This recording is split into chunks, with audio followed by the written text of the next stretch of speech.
안녕하세요. 간기업교 이재욱입니다. 이번 시간은 142페이지의 디귿 세대 구분형 공택을 봐주십니다. 앞서 시간에는 동그라미 2번 국민택과 관련된 사항들을 함께 살펴봤습니다. 여기 세대 구분형 공택은 18회 시험 때는 관리 실무에서 박스에 나와 있는 세대 구분형 공택의 건설 기준을 시험에 다룬 바 있고 19회 시험 때는 관계법규에서 시험 문제를 똑같은 형태로 시험에 출제한 바 있습니다. 이렇게 최근 2년 연속해서 실무법규에 출제했다고 하면 세대 구분형 공택은 더 이상 나올 것 아니죠. 그래서 이 세대 구분형 공택에 대해서는 앞으로 새로이 시험이 나온다고 하면 주관식 문제, 세대 구분형 공택 적으라고 시험 문제가 나올 수 있을 겁니다. 여기 세대 구분형 공택에 있어서는 우리 표현 잠깐 살펴보면 이 말 확인할 수 있습니다. 공동택의 주택 내부 공간의 일부를 세대별로, 세대별 동그라미 씁니다. 구분하여, 구분 동그라미 씁니다. 생활 가능한 구조로 하되, 이 말 조합하게 되면 세대 구분형 공동주택이라는 말 만들 수 있죠. 그러면 우리 주택법에서는 정권이 바뀌면서 정책적으로 다양한 주택 제도를 마련하고 있습니다. 최근 2년 연속에서 시험 문제에 나왔던 세대 구분형 공동주택.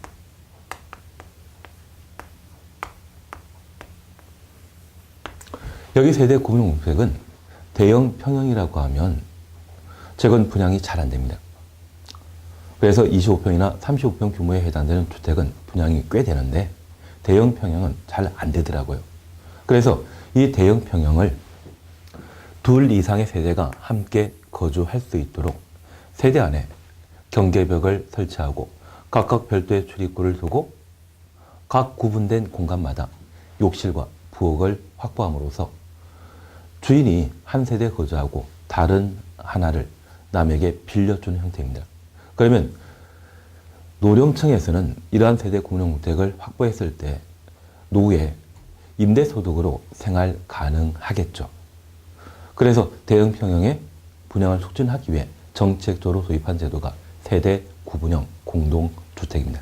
그래서 세대 구분형 공택과 관련된 건설 기준에 대해서는 나중에 기출문제 정리하다 보면 쉽게 정리할 수 있기 때문에 크게 신경 쓰지 않고 우리가 방금 보셨던 본문 표현처럼 공동택이라는 말 나와 있고 세대별로 구분하여 이 말 보면서 세대 구분형 공택을 적을 수 있도록 해주면 될 겁니다. 최근 2년 연속 시험에 출제했기 때문에 더 이상 시험거리는 못 되겠죠. 나올 가능성은 조금 있는 겁니다. 그리고 두 번째입니다. 도시형 생활택에 관한 사항을 함께 살펴놓습니다. 여기 도시형 생활택은 지난 정권에 정책적으로 도입한 제도인데 이명박 대통령 시절에는 여러 건설업체가 부도 파산 직전이었습니다. 그래서 4대강 사업을 해서 그런 건설 경기를 활성화시키려고 시도한 적이 있고요. 그리고 아파트 건설 자체가 잘 이루어지지 않다 보니 건설 관련 업종이 좀 불황이었습니다.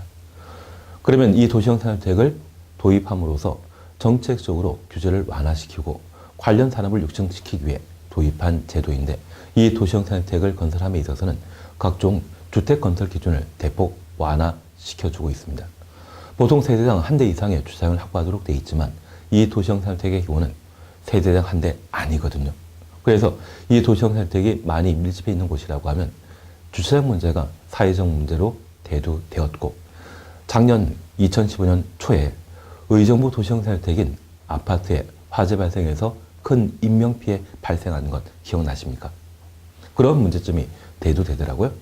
그래서 이 도시형 생활택은 사실 정권이 바뀌어서 더 이상 시험거리가 아닌데 작년 같은 경우에는 의정부 화재 사건 때문에 시험 문제가 나왔습니다. 그래서 이 도시형 생활택과 관련되어서는 18회 시험 때 도시형 생활택 적으라고 주관식 문제로 출제한 바 있습니다. 그러면 연속해서 시험 문제가 출제될 가능성은 극히 적지만 그래도 모르죠. 그래서 도시형 생활택과 관련된 개념만 우선 살펴봅니다. 현재 도시형 생활택은 도시 지역에 건설하는 300세 미만의 국민택 규모의 공동주택을 도시형 생활택이라 표현합니다. 만약 주택번호에 따라 도시형 생활택을 건설하게 되면 최대 건설할 수 있는 규모는 300세대 미만, 299세대까지 건설할 수 있고, 주택법으로 400세대, 500세대 도시형 생활택을 건설한다. 그런 표현이라면 바로 틀린 것으로 파악해 줘야 됩니다. 이러한 도시형 생활택은 단지형 연립택과 단지형 다세대주택, 그리고 원룸형 주택으로 각각 구분하고 있는데,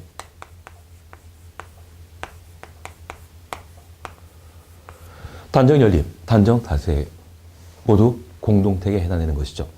특별히 단서를 잠깐 살펴보게 되면 건축위원회 심의 거쳐 5층까지 건축할 수 있다. 확인될 수 있을 겁니다. 그리고 원룸주택과 관련되어서는 과거에 원룸주택에 대한 건설 기준이라 해서 자주 시험에 출제되었습니다. 그냥 한번 확인합니다. 세대 안에 욕실과 부엌을 확보할 것. 그래야만 주거용으로 사용할 수 있죠. 그리고 욕실과 보일러실을 제외한 것을 하나의 공간으로 하고, 주거자 면적 30제곱미터 이상의 경우는 2개의 공간으로 할 수 있다. 만약 욕실과 침실이 함께 존재한다고 하면 습도 때문에 인체 건강에 나쁘고요.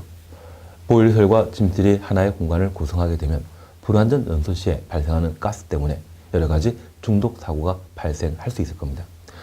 왜 욕실과 보일러실을 분리하고 있는지 이해되신 겁니다.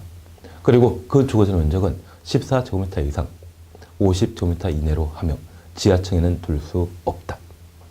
이러한 원룸주택은 아파트, 연립, 다세대주택 중에 하나로 한다. 그러한 내용들을 각각 살피시는 게 여기입니다. 그래서 보통 시험에 내게 된다면 30제곱미터라는 말과 14제곱미터 이상, 50제곱미터 이내, 이러한 것들을 시험에 내고 있더라고요. 그래서 도시형 주택의 종류에 관한 사항만 정확하게 구분해 놓습니다. 만약 다시 시험 문제 나오게 된다고 하면 바로 니은번에 도시형 생활택과 관련된 건축 제한 규정이 시험거리가 되게 됩니다. 기본적으로 도시형 생활택과 도시형 생활택을 제외한 주택에 있어서는 주택 건설 기준이 서로 다릅니다. 도시형 생활택은 완화된 기준을 적용하고 일반 주택에 대해서는 엄격한 기준을 적용하고 있습니다. 그러면 건축 제한과 관련되어 하나의 건물에는 도시형 생활택과 그 밖의 주택을 함께 건축할 수 없으며, 다음 각각의 경우는 예외를 한다. 1. 원룸주택과 그 밖의 주택 한 세대 함께 건축하는 경우. 2. 준주거적 동물에 놓습니다. 상업적 동물에 놓습니다. 원룸형 주택과 도시형 생활택 외의 주택을 함께 건축하는 경우. 하나의 건축물에는 도시형 생활택과 도시형 생활택을 제외한 그 밖의 주택, 기타 주택이라 하겠습니다. 함께 건축할 수 없습니다. 건물 한 동 건축하게 되었을 때 동일한 기준으로 건물 건축해야 되지 서로 다른 기준으로 건축해서는 안 됩니다. 그러면 건물 건축할 때 아래층 부분에는 건물 하중을 지탱하는 기둥을 이 부분에 설치했는데 위층에는 엉뚱한 곳에 기둥을 두게 된다면 건물 하중 제대로 지탱할 수 없죠. 그래서 건물 건축하게 되면 하나의 기준으로 건축하도록 되어 있습니다. 각종 기준이 완화되어 있는 도시형 생활택과 엄격한 기준이 계속 적용되는 그 밖의 주택은 동일한 건물에 건축할 수 없는 겁니다. 그런데 예외적으로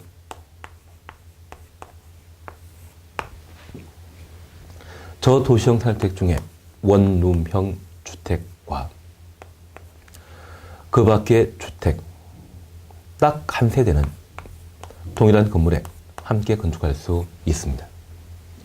그러면 이 원룸주택은 보통 단독택 건물 추가, 기존 건물 철거하고 원룸주택을 만들게 되는데 그 세대별 주거지 면적이 14제곱미터 이상 50제곱미터 이내라고 하면 50제곱미터는 약 15평 정도의 주택을 말합니다. 이러한 곳이라고 하면 일가족 4명이 함께 거주하기 곤란합니다. 한 20년 전만 하더라도 15평 아파트에 4명, 5명도 함께 살았는데 그때가 지금 따지게 된다고 하면 가전제품이 좀 달라졌죠. 집안에 김치 냉장고도 집어넣고 여러 가지 가전제품 집어넣다 보니 주거 공간이 부족하지 않겠습니까?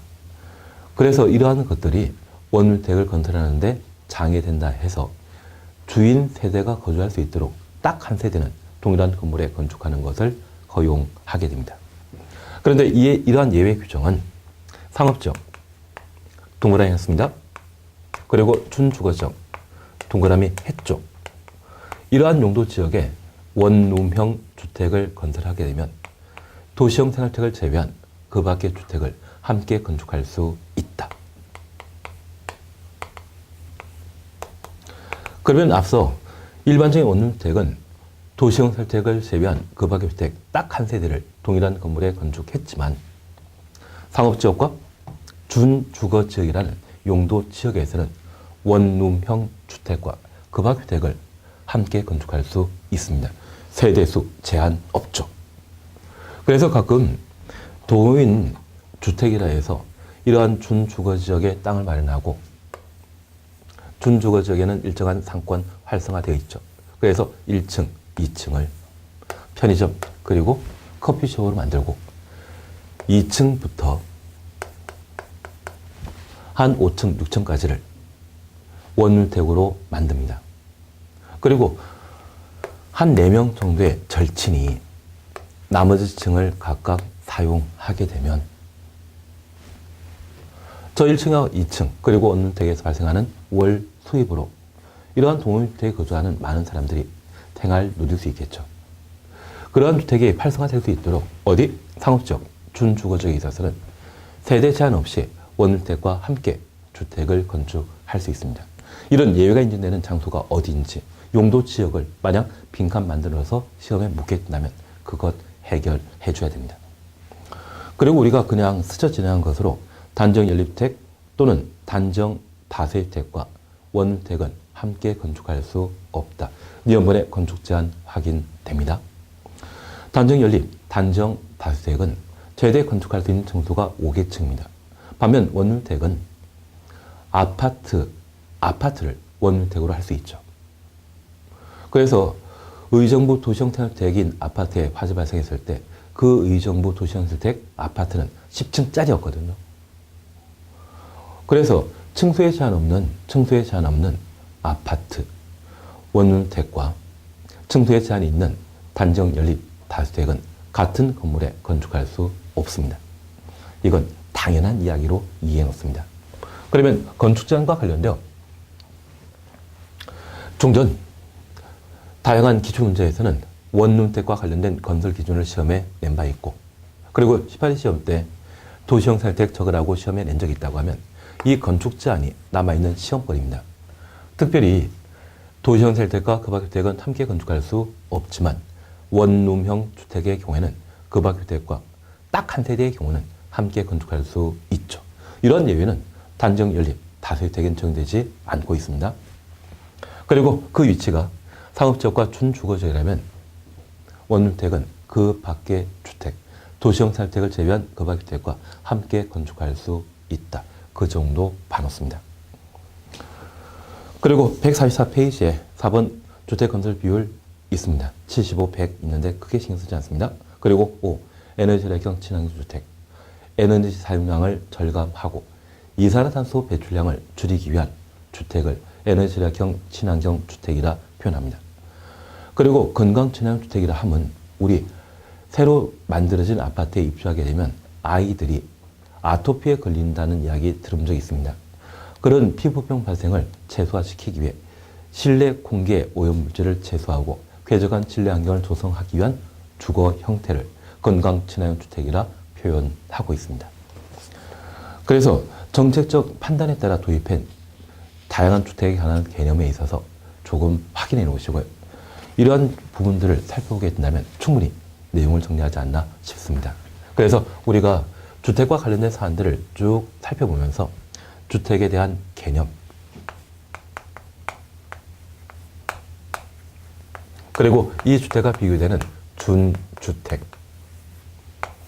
많은 학자들이 구분하여 법에 반영시켜 놓은 구조 규모 차이에 따른 단독택과 공동택에 관한 사항, 그리고 주택 건설 자금 차이에 따라 민영주택과 국민주택 등을 구분했고 국민주택 등에 포함되는 국민주택, 이번에 좀 표현 바뀌었습니다. 주택 도시 규모로부터 자금 지원받아 건설하거나 개량된 주거자료 면적 85제곱미터 이하의 주택을 국민주택이라 한다. 그거 보시는 게 올해 시험거리가 되길 겁니다. 그리고 정책적 판단에 따른 다양한 주택을 함께 보셨는데 18회 시험 때 세대 구분형 공택과 도시형 생활택을 각각 시험에서 한번 본 적이 있습니다. 그리고 이제 145페이지에 부대 시설 등을 함께 살펴봅니다. 여기 부대 시설은 주택단지의 기능을 유지하기 위한 필수시설을 말하고요. 복리시설이라 함은 주민의 후생복리를 향상시키기 위한 시설들을 복리시설이라 표현합니다. 그러면 아파트단지에 관리사무소나 주차장 등이 있다고 하면 얘는 부대시설이죠. 반면 복리시설은 놀이터 등이 여기에 해당되게 될 겁니다. 그래서 개념만 정확하게 살펴보게 된다면 관련된 문제를 쉽게 풀어나가게 될 겁니다. 그리고 3번 간선시설 찾았습니다. 여기 간선시설에 대해서는 개념만 파악해 놓습니다. 사업체가 공동택을 건설하게 되면 주택단지 안에 건물에는 전기, 수도 등의 시설을 설치하고 이러한 전기, 수도 시설은 단지 외부의 전기, 수도 시설과 연결되어야만 전기가 제대로 공급될 겁니다. 그러면 이러한 전기 설비와 관련되어 1, 2, 3 중에 가장 먼저 설치되어 있는 것은 3번이죠. 이미 설치된 시설이라 생각하시면서 기간 시설이라 생각해 놓습니다. 그리고 1번도 2번과 비교하게 되면 먼저 설치되어 있죠. 그래서 1번도 기간시설입니다.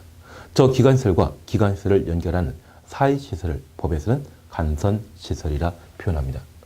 그러면 아파트 단지 안에는 단지 내 도로가 있고요. 이 단지 내 도로는 단지 외부 도로와 연결돼야 되는데 그런 연결 도로를 법에서는 진입도로라 표현하고 있습니다. 진입도로는 대표적인 간선시설이죠. 그래서 간선시설에 대한 정확한 개념 저렇게 살펴놓는 게 여기에 일입니다. 5번 리모델링 찾으셨는데 리모델링에 대해서는 별표 하나 해놓습니다. 어차피 여기 적용 범위에서는 보통 두 문항 정도가 시험에 출제되게 됩니다. 주택과 관련된 개념 살펴보는 게 일이고요. 그리고 리모델링과 관련되어 꼼꼼하게 정리해 주는 게 일입니다. 나머지 사항에 대해서는 쉽게 우리가 해결할 수 있죠.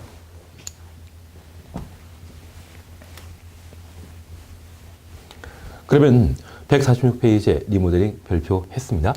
리모델링을 함께 살펴봅니다.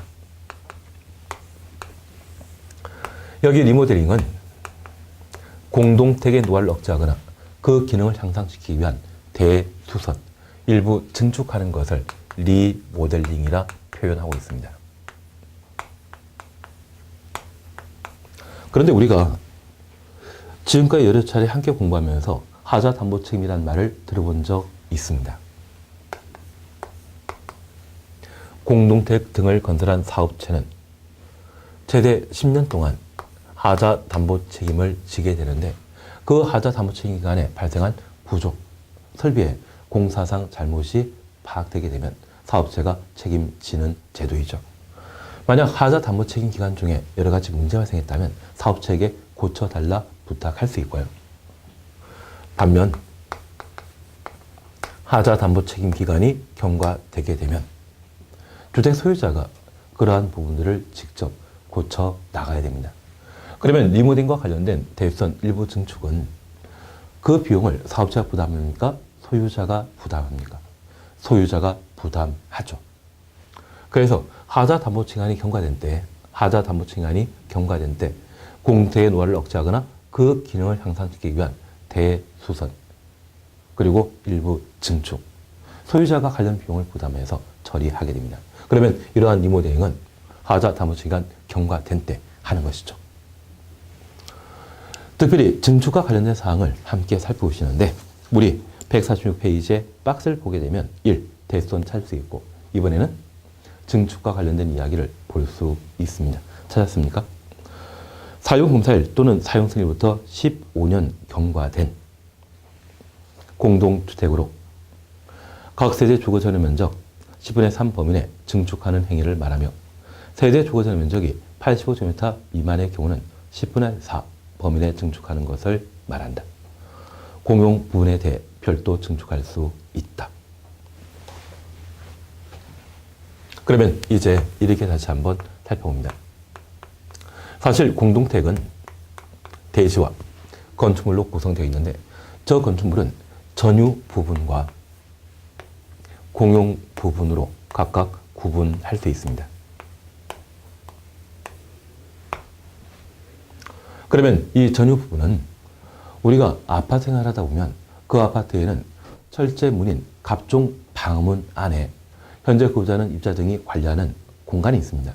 이러한 부분을 전유 부분 또는 주거 전용 면적이라 표현하게 됩니다. 그리고 둘 이상의 입자 등이 함께 사용하는 계단, 복도, 주차장이 있다면 이를 공용 부분이라 표현하게 됩니다. 이러한 증축은 하자 담보 책임 기간이 경과되게 되면 대손과 관련된 리모델 사업을 시행할 수 있고 사용 공사일부터 최대 10년이 하자 담보 책임 기간이죠. 그래서 10년 경과되면 대수선하는 리모델 사업 할 수 있으며 사용 공사일부터 15년이 경과되게 되면 대수선하는 리모델 사업은 당연히 할 수 있고 추가적으로 증축하는 리모델 사업을 시행할 수 있습니다. 그러면 아파트가 사용 공사 후 12년 차에 리모델 사업을 하게 되면 그때 리모델 하는 것은 오직 뭐만? 대수선만 하는 것이죠. 반면 일기 신도시라 분류는 분당 그리고 일산 같은 경우는 지금 사용 공사 후 28년 정도 되었거든요. 그러한 공택의 리모델 사업을 하게 되면 대수선 또는 일부 증축하는 리모델 사업을 할 수 있죠. 그래서 증축은 사용 공사일부터 몇 년 지나야 된다? 15년 경과된 때 증축하는 리모델 사업을 시행할 수 있습니다. 특별히 전유 부분에 대해서는 원칙적으로 10분의 3, 30% 범위 내 증축할 수 있고 예외적으로 주거 전용 면적이 85제곱미터 미만인 때 10분의 4, 40% 범위 내 증축할 수 있습니다. 그러면 이러한 예외 조건을 달았을 때 증축 가능한 면적이 10분의 4이고 이러한 예외 관계없이 일반적인 경우는 30%까지 증축할 수 있죠. 보통 30평 아파트를 실제 공급하게 되면 주거적 면적은 84.9 얼마이거든요. 그런 32평을 리모델 사업하게 된다면 최대 40%까지 증축할 수 있을 겁니다. 그리고 공용 부분에 대해서는 이러한 증축 한도 적용하지 않고 따로 전유 부분과 별도로 적용한다는 걸 기억해 왔습니다. 그래서 우리가 10분의 3 그리고 10분의 4란 말 봤다고 하면 이는 주거 전용 면적 전유 부분과 관련된 증축 한도에 해당된다는 것을 확인해 놓습니다. 그리고 3번입니다. 제2호에 따른 각 세대 증축 가능 면적을 합산한 면적 범위에서 기존 세대수의 100분의 15, 100분의 15 동그래 놓습니다. 이내에서 세대수를 증가하는 증축행위, 세대수 증가형 리모델링이라 표현합니다. 다만 수직을 증축하는 행위, 수직 증축형 리모델링을 표현합니다. 다음 요건을 모두 충족하는데 한정하고 있는데 1. 최대 3계층 이하로 증축할 것. 수직 증축형 리모델링 대상이 되는 건축물이 기존 층수가 14층 이하일 때는 2계층을 말한다. 그리고 구조도 보유할 것. 그러면 세 번째 리모델링과 관련되어 리모델링의 특징을 함께 살펴봅니다. 보통 리모델링 사업을 시행하게 되면 1대1 리모델링 사업하는 것과 여기 1대1 리모델링 사업이라면 세대수가 종전과 동일성을 유지하는 것을 말하겠죠. 그리고 세대수 증가형 리모델링 사업을 시행하게 되는데 이런 세대수 증가형 리모델링 사업을 시행하게 되면 세대수를 늘리게 되었을 때 기존 총 세대수의 100분의 15, 15%를 세대수 늘릴 수 있습니다. 그러면 우리 이렇게 잠깐 이해해 놓으시는데요. 여기 세대수 증가형 리모델링 사업과 관련되어 공동택단지의 세대수가 100세대라고 하면 115세대까지 늘릴 수 있다는 이야기고요. 200세대라고 하면 230세대까지 세대수 늘릴 수 있다는 이야기죠. 그런데 재건축 사업을 시행하게 되면 보통 30% 정도의 세대수를 늘리고 이를 일반 분양함으로써 공사 비용에 충당한다고 합니다. 리모델링은 재건축 아니죠. 리모델링은 공동체의 기존 내력 구조부인 기둥, 내력별 등을 유지한 상태에서 공택의 노화를 억제하거나 기능을 향상시키기 위한 사업을 말합니다. 그래서 재건축 시에는 보통 30% 이상의 세대수를 늘리지만 리모델링 사업에 있어서는 최대 15%까지 세대수 늘릴 수 있다는 것 기억해 놓습니다. 그리고 두 번째입니다. 리모델링 사업을 시행하게 되었을 때 아파트를 앞뒤로 크게 만드는 방법이 있습니다. 그런 방법이 있다고 하면 수평, 증축형 리모델링 사업이라 표현할 수 있는데, 층수를 달리하는 것이 있다면 이것은 수직 증축형 리모델링 사업이 될 겁니다. 층수가 달라지는 리모델링 사업을 뭐란다? 수직 증축형이라 표현합니다. 그런데 우리 본문 보면서 최대 3계층까지 우리 최대란 말 쓰게 된다면 이것은 원칙입니까? 예외입니까? 예외이죠. 앞서 우리 국민택 살펴보면서 주택도시기금에 자금을 지원받아 건설하거나 개량된 주거지 면적 85제곱미터 이하의 주택을 말하며 최대 100제곱미터까지 할 수 있다. 그 최대란 말 붙여주게 되면 그건 예외이죠. 그래서 수직 증축형 리모델링 사업과 관련되어서는 원칙적으로 증축 가능한 층수가 2계층이고요. 예외적으로 15층 이상이라고 하면 3계층을 수직 증축할 수 있습니다. 그래서 우리 후반부에는 14층 이하의 경우는 2계층을 말한다. 그래서 만약 우리 주변에 주택공사가 건설한 5층짜리 아파트가 있다고 하면 수직 증축 시에 7층까지 할 수 있고요. 10층짜리 아파트에 있다면 12층까지. 반면에 25층짜리 아파트가 존재한다고 하면 그때는 28층까지 증축할 수 있죠. 그러면 15층 이상일 때만 예외적으로 최대 3계층이고 14층 이하의 건물의 경우는 일반적으로 2계층까지 수직 증축할 수 있다고 하면 여기 3계층은 바로 예외에 해당되게 됩니다. 그리고 이렇게 층수가 달라지게 된다고 하면 해당 건물을 지탱했던 내력별 기둥 등이 그러한 늘어난 하중을 감당할 필요가 있습니다. 그래서 해당 공택의 건축 당시에 구조와 관련된 설계도, 구조도를 마련하게 되면 수직 증축할 수 있습니다. 그래서 리모델링 사업과 관련되어 우리 본질에 관한 사항 살펴보셨고, 증축형 리모델링 사업을 시행하고자 한다면 사용공사일부터 15년 경과된 때 가능하며 전유 부분에 대해서는 증축 한도를 제한하고 있습니다. 그리고 리모델링의 큰 특징으로서 세대 증가 리모델링 사업과 수직 증축형 리모델링 사업을 각각 살펴보는 게 일입니다. 그런데 우리는 이 동영상 강의를 한 번 보고 끝내는 것 아니죠. 반복해서 보실 거죠. 그러면 두 번째 우리가 반복해서 봤을 때 양가로 2번 리모델링 기본 계획을 꼭 한번 살펴놔야 됩니다. 여기 리모델링 기본 계획과 관련되어서는 18회 시험 때 오지 쓴다 문제로 한번 출제했습니다. 그래서 리모델링 기본 계획과 관련된 주요 사항은 나중에 살펴보시는데, 지금은 리모델링 사업과 관련된 기본 방향을 제시하는 리모델링 기본 계획은 무엇인지 본질에 관한 사항만 잠깐 확인하고 지나갑니다. 우리 교재 보시게 되면 이 말이 있습니다. 세대수 증가형 리모델링 사업으로 도시 과밀, 이주 수요가 집중되는 것을 체계적으로 관리하기 위해 수립하는 계획을 말한다. 그래서 리모델링 기본 계획은 세대수 증가형 리모델링 사업과 관련되어 예상되는 다양한 사회적 문제를 해결하고자 수립하는 계획을 리모델링 기본 계획이라 표현합니다. 그러면 주택법에 따라 리모델링 사업을 시행하게 되면 기존 세대수의 15%까지 세대수 늘어나는데, 만약 기존 주택단지가 1000세대라고 하면 1150세대까지 세대수 늘어날 수 있죠. 그러면 저 주택단지 1000제곱미터일 때 해당 주택단지에 공급하는 전기, 수도, 도시가스 등의 공급량이 있습니다. 그러면 1000세대가 이용할 수 있는 도시가스 등을 공급하다가 그 세대수가 1150세대가 되어버린다면 그 공급량이 부족해질 수 있죠.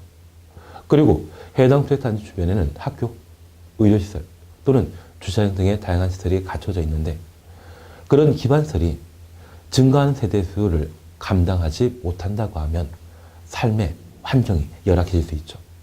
그렇게 열악한 환경이 되어버린다고 하면 그러한 리모델링 사업은 아예 할 필요 없지 않겠습니까?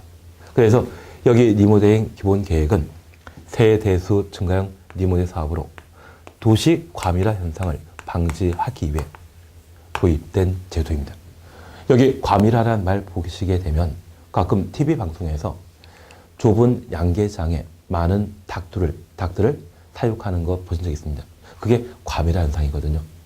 그런 과밀화 현상이 예상된다고 하면 리모델링 기본 계획은 아예 안 하는 게 낫겠죠. 그래서 저러한 과밀화 현상을 방지할 목적으로 수립하는 계획을 리모델링 기본 계획이라는데 얘는 어떤 리모델링 사업과 관련되어 존재한다? 세대수 증가형 리모델링 사업과 관계되어 있습니다. 그래서 수직 증축 리모델링 사업은 리모델링 기본 계획의 수립 대상, 목적이 아니고요. 세대수 증가형 리모델링 사업으로 인한 도시 과밀화 현상, 이주 수요가 집중되는 현상을 방지할 목적으로 수립하는 행정계획을 리모델링 기본 계획이라 한다. 그래서 리모델링 기본 계획 저 정도 살펴봤습니다. 그래서 우리가 적용 범위와 관련되어 함께할 주요 사안들은 다 봤습니다. 147페이지에 기타 등등에 관한 사항으로 앞으로 우리가 주택법에서의 사업계획 승인 대상의 주택건설 사업을 시행하는 자를 사업 주체라 표현하게 됩니다. 그 사업체 종류에 관한 사안들을 각각 서술하고 있습니다. 그리고 양가로 2번 주택조합 차시였죠. 여기 주택조합 종류가 지역, 직장, 리모델링 지역으로 구성되어 있다. 그 정도 봐놓습니다. 가끔 재건축조합이나 재개발조합이라는 말을 들어본 적이 있다고 하면 이는 주택법이 아닌 도시 및 주거환경 정비법상의 조합이고 주택법령상의 조합은 지역, 직장, 리모델링 조합 세 가지가 그 대상입니다. 그리고 3번 입주자, 그리고 4번 사용자란 말을 봤는데 이 사용자에 관한 개념이 우리 책이 나온 이후에 개정되었습니다. 그래서 개정 추록을 한번 확인해 놓습니다. 그러면 잠깐 구분해 주실 것으로 공동택을 사업자가 건설하여 공급하게 되면 주택단지에는 입주자 등이 거주하게 됩니다. 저 입주자 등은 입주자와 사용자를 의미하게 되는데 저 입주자는 주택을 분양받은 소유자 그리고 저 소유자를 대리하는 배우자, 직계 좀비속을 입주자라 표현합니다. 여기 직계 좀비속이라고 하는 것은 나를 기준으로 아버지, 할아버지라고 하면 직계 존속이고요. 아들, 손자라고 하면 직계 비속에 해당되게 됩니다. 그러면 이러한 입주자 범위에 있어서는 소유자만 입주자 되는 것이 아니라 그를 대리하는 배우자, 직계 좀비속까지 입주자 범위에 포함시키고 있는데 만약 내가 딸이 있는데 그 딸이 결혼해서 사위와 한 집에 사는 경우가 있습니다. 그 사위는 직계 좀비속 아니죠. 그래서 딸까지는 직계 좀비속이지만 인척관계에 해당되는 사위, 며느리는 직계 좀비속이 못 된다는 것을 한번 확인해 놓습니다. 그래서 입주자 범위 저렇게 살펴놓습니다. 그러면 저 소유자 외에 다른 방법으로 주택 사용권을 확보하고 공동택단지에 거주하는 자가 있다고 하면 이들을 사용자라 표현합니다. 그런데 이번에 법을 개정하면서 임대주택의 임차인은 제외한다. 그러면 임대주택의 임차인은 사용자, 이다 아니다. 사용자에 포함시키지 않습니다. 사실 재건주택단지에서는 용적률 상향 조정할 목적으로 사업체가 임대 아파트를 건설하여 기부 체납하는 경우가 있거든요. 그렇게 기부 체납된 임대주택은 보통 지도이사에게 기부 체납하고 그 지도이사는 주택관리공단이나 또는 서울 같은 경우는 SH공사를 통해 관리를 하고 있습니다. 그러면 그런 임대주택의 임차인은 주택법령상 사용자에 포함시킨다, 제외시킨다, 제외시킵니다. 그래서 임대택 임차인을 제외한 그 밖에 임차 등의 방법으로 주택 사용권을 가지고 있는 자를 사용자라 표현하는데, 만약 시험에 임대택 임차인을 포함한다, 제외가 아니라 포함한다, 그런 식으로 시험 지문을 구성하게 되면 그 지문 바로 틀림이 되겠죠. 그래서 이번에 책 나온 이후에 개정된 추록 자료 살펴봤습니다.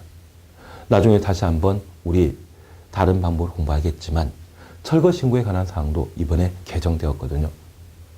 우리가 건축법에 철거 신고 봤을 때 철거 예정일 7일 전에 신고한다. 이게 철거 예정일 3일 전에 신고하는 것으로 법을 바꾼 바 있습니다.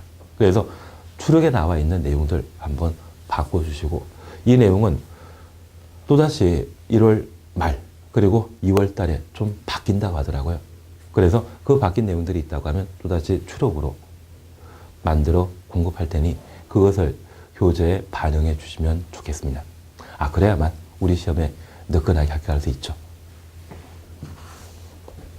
그리고 양가롭은 관리 주체에 관한 사안들을 볼 수 있는데, 이 관리체는 공동단지의 공용분을 관리하는 자를 관리 주체라 표현합니다. 우리 주택법에서는 300세대 이상의 공동주택을 의무 관리 대상 공동주택이라 표현하고, 이러한 의무 관리 대상 공동주택의 공용 부분을 관리체가 관리할 수 있도록 다양한 법령 규정을 마련하고 있습니다. 그러면 이러한 의무 관리 대상 공동주택은 반드시 자치 관리하거나 위탁 관리하도록 되어 있습니다. 그래서 자치 관리 시에는 자치 관리기구의 대표자인 관리사무자, 그리고 위탁 관리 시에는 주택 관리업자가 관리 주체이고, 이러한 관리 주체에게 관리 업무를 인계하기 전에 사업 주체, 그리고 임대택의 경우는 임대 사업자를 관리 주체로 정해놓고 있습니다. 현재 관리 주체는 4명이죠. 이러한 4명 외에 만약 입주자 대표 회의를 관리 주체인 것처럼 설명하게 되면 그게 바로 틀린 지문이 됩니다. 입주자 대표는 관리 주체 아닙니다. 그리고 149페이지에 다른 법률과의 관계, 좋은 이야기지만 그냥 버립니다. 그래서 적용 범위에 관한 사안들을 이렇게 함께 보셨는데, 우리 적용 범위에서는 기본적으로